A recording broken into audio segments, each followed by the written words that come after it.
Hey everybody, here is the second half of chapter 12. So again, still studying the structures, just these core org theory concepts. So these were the learning objectives that we identified in the first lecture, the ones that you just saw. And then this is the second half of the chapter. So we're looking at departmentalization and then the environment and size and technology. All right, so let's get going. All right, here we go. So organizational structure and departmentalization in particular. Uh, Again, thinking back to when we began this, org theory was basically management theory until the Hawthorne studies. So departments are groups of people working together. But then when we realized the importance of people and that we should be studying attention to psychology and sociology topics, then all of a sudden we started talking about groups and teams. So really kind of before that, at least in the way my brain works, is that organizations were made up of departments. And that's kind of about as far down as they went. And then the individual jobs. But again, the Hawthorne studies we brought in other elements as well. So again, just classic org theory, the functional design. So when you're structuring and organizing jobs, the way I like to kind of think of it is you've got kind of the one in charge, and then who are your vice presidents? That's the way my brain processes it. So with a functional design, the vice presidents are going to be the ones in charge of the different functions within the organization. So manufacturing, design, administration, marketing, maybe within administration you have human resource management, marketing, you could have, several different areas. So this is kind of the classic function design. This one, I kind of like to think of the limitations with. So Fred Taylor, when he studied, again, father of scientific management, when he was studying the most effective designs, he saw that within the functions, you have products underneath those. And so the functions, they don't gain necessarily specialization within the products. The benefits, though, on all these are going to be the economies of scale and just the ability to easily organize it. But Fred Taylor didn't like the fact, that within, say, manufacturing, or let's pretend like we're like General Motors. And so, within manufacturing, then you would have a department for Chevrolet and one for GMC and one for Cadillac. And then again, GM used to have a lot of other products as well. But within the function design, you kind of lose some specialization. So another way to look at it is to turn it a different way. So products, kind of the way my brain thinks about it when I do these, is I do function and then product. So if we were General Motors, then we would have the one in charge, and we'd have a vice president in charge of Chevrolet and GMC and Cadillac. We would have it this way, and then you would have the functions underneath. And so the problem with the product design is that you have duplication of duty. So each one of these, if this were Chevrolet right here, you would have to have manufacturing, and then over here you'd have to have manufacturing and manufacturing. Okay, so on that one you have duplication of duty. So, but some of the other ways you can organize it, instead of just product, you can organize it around geography. So you could have a vice president in charge of North American operations and South American operations and European operations and African operations and Southeast Asia. You could organize it that way. Even within our country, you can have it by the different geographic regions in our country or even in our state. And so that would be more of the geographic design. Products, can base it around the main products that you sell, and then also the clients who you would serve.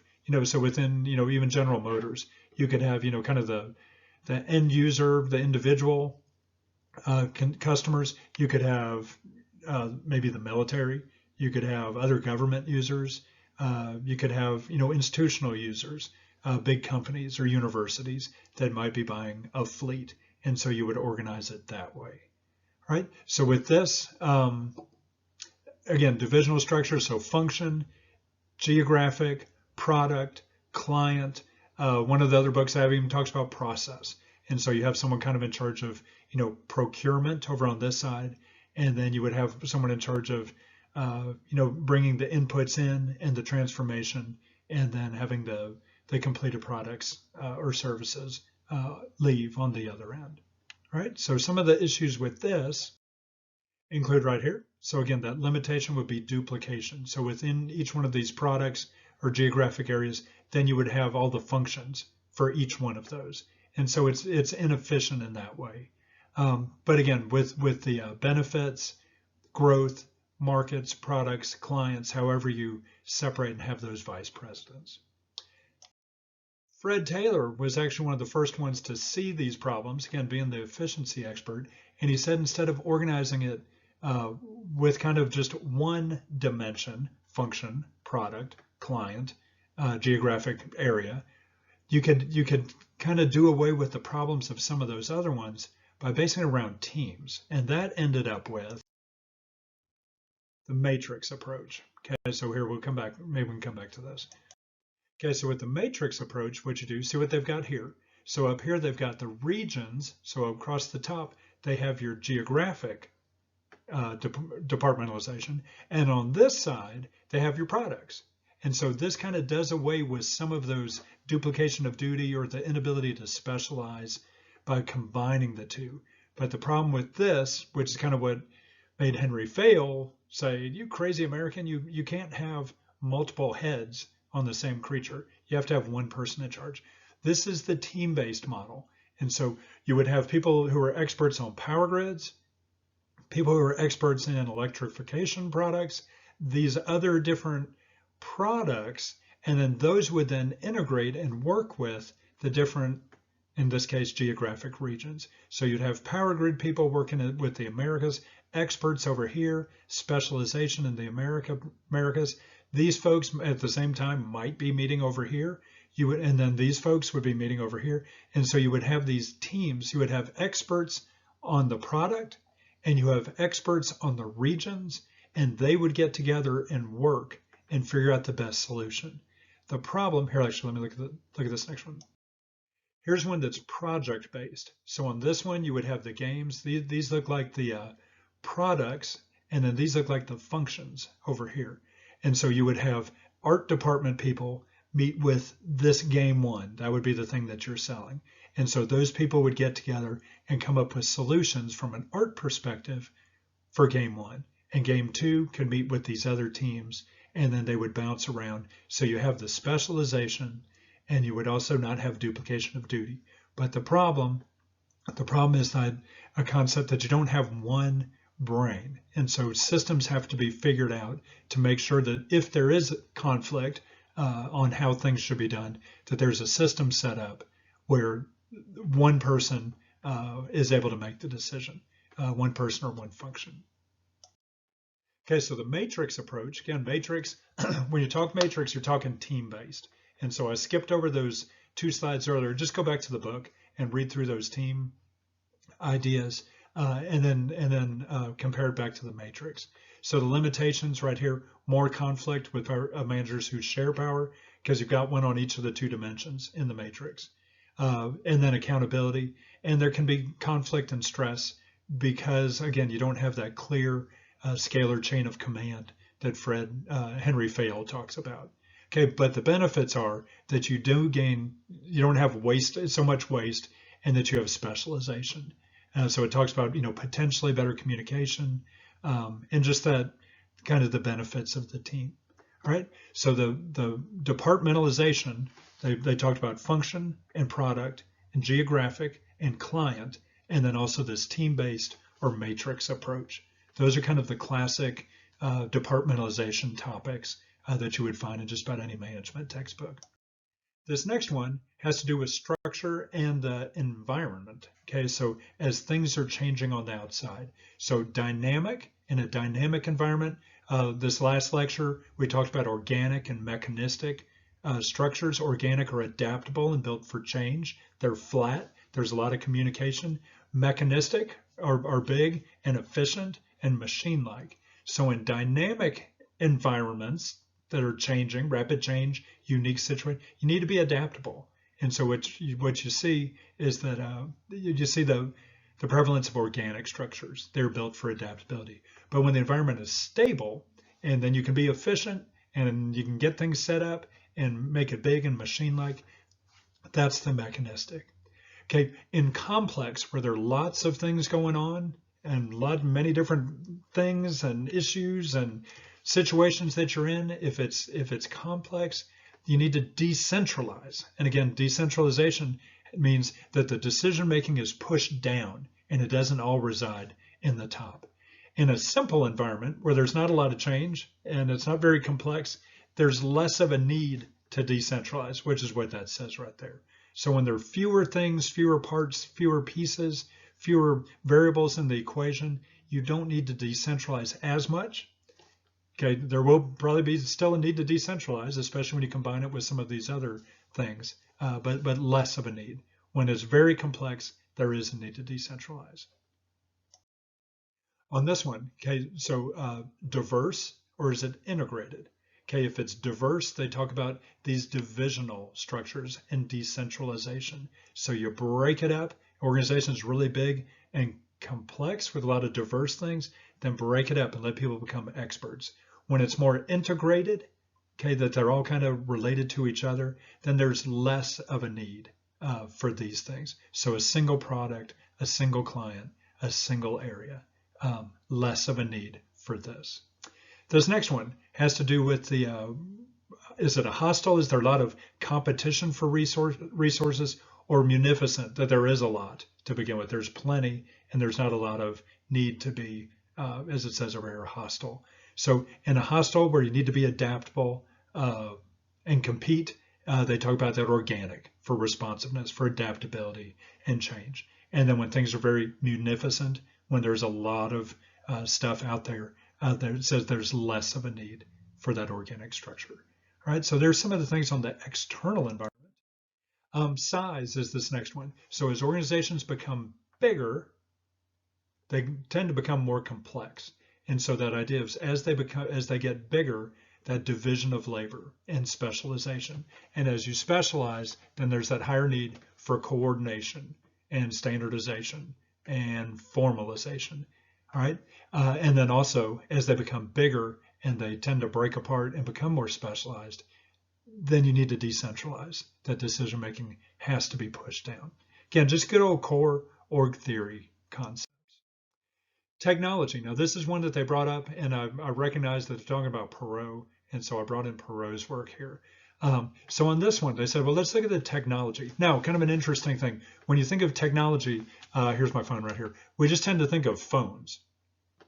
But it's not really just the phone. It's the phone interacting with the human. You know, I've got a piano in the other room. That piano is just sitting there waiting for someone to come along and push the right keys to make beautiful music. But if you, until you have someone who knows how to push the keys to make the beautiful music, it's an unused piano. And my son is the one who plays the piano right now. Unless he has a piano, that skill that he has in him is unused. It's the interplay of the person with the piano, the musician with the instrument. Technology is the same way. If you have, there are a lot of things that my phone does that I don't know about, but the ones that I have discovered and use on a regular basis, it takes me interacting with that phone to be able to do it. So as you think technology, just don't think the machinery or the cool things that you have, but it's the interplay between the people and that machinery and the tools. Okay, so on this one, Perot talks about task variability, and I'll jump down here. Task variability, as it says right here, how predictable the job duties are.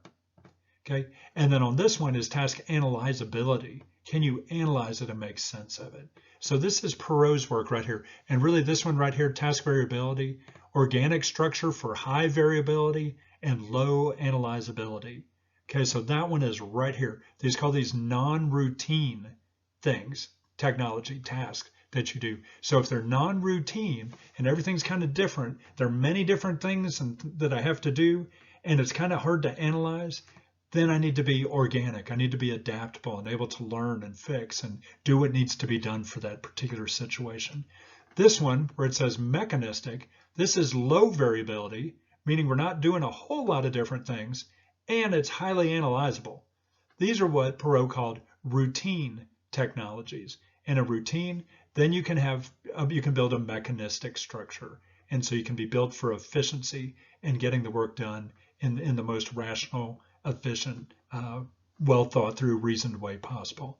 These are kind of interesting. This craft. So there are not a lot of different things that you do, but it's also very hard to analyze. It's hard to sit down and write up a book and explain to someone how you did it. So if you think about an artist, maybe someone who does sculpture or in particular pottery or in particular painting, okay, they keep painting and doing sculpture over and over again, but each one is different and it's really hard to describe. The artist would have, it's just how I do it. It's really hard to analyze and write down and train someone. You have to kind of have that in you.